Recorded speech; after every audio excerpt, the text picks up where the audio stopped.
8 मार्च international women's day के रूप में मनाया जाता है और आज के दिन आपको सोशल मीडिया या कहीं पर भी पुरुषों के ओर से महिलाओं के लिए कई कसीदे पढ़ने को मिल जाएंगे कि महिला ही सब कुछ है।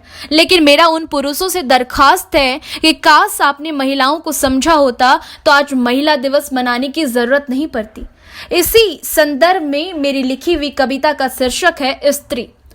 स्त्री एक शक्ति है, स्त्री एक कल्पना है, स्त्री एक सृजन करता है, स्त्री एक माँ है। स्त्री वो है जिसे आज तक पुरुषों ने कभी समझा ही नहीं। जब चाहा जैसे चाहा अपने इशारों पर नचाया।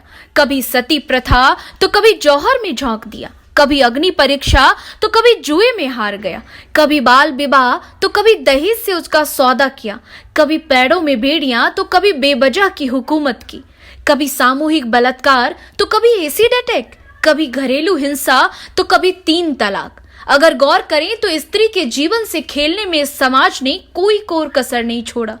पर मुझे उतनी शिकायतें पुरुषों से नहीं है जितनी स्त्री से, क्योंकि स्त्री ने ही खुद अपनी जिंदगी का मूल कभी समझा नहीं।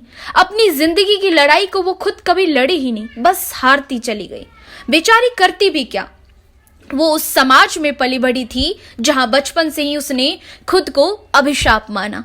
कभी कोख में बेटियों को मार दिए जाने की खबर सुनती तो कभी बेटों के लिए बेटियों की पूरी फौज को तैयार होते हुए देखा। बचपन से ही यही सुना, कितना भी पढ़ लो खाना तुम्हें ही बनाना है, पति की सेवा, बच्चों की देखरेख, यह सब तुम्हारा काम होगा। और सुनो, सहनशील बनकर रहना, तभी तो मेरी परवरिश की तारीफ होगी।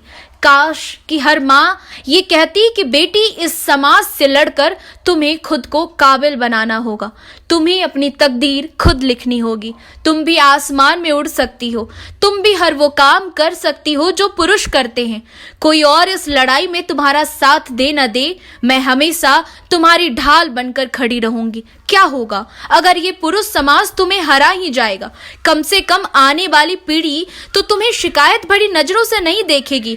कम से कम हजारों सवाल जो उस पीढ़ी के जेहन में दफन होंगे, तुम उन सवालों का जवाब होगी, तुम मिसाल होगी। तुम्हारी आत्मनिर्भरता, स्वतंत्रता उन्हें प्रेरित करेंगी। उन्मुक्त होकर वो भी अपनी जिंदगी की लड़ाई खुद लड़ेंगी। स्त्रियों को उसके वजूद से मुलाकात का तुम जरिया बनोगी।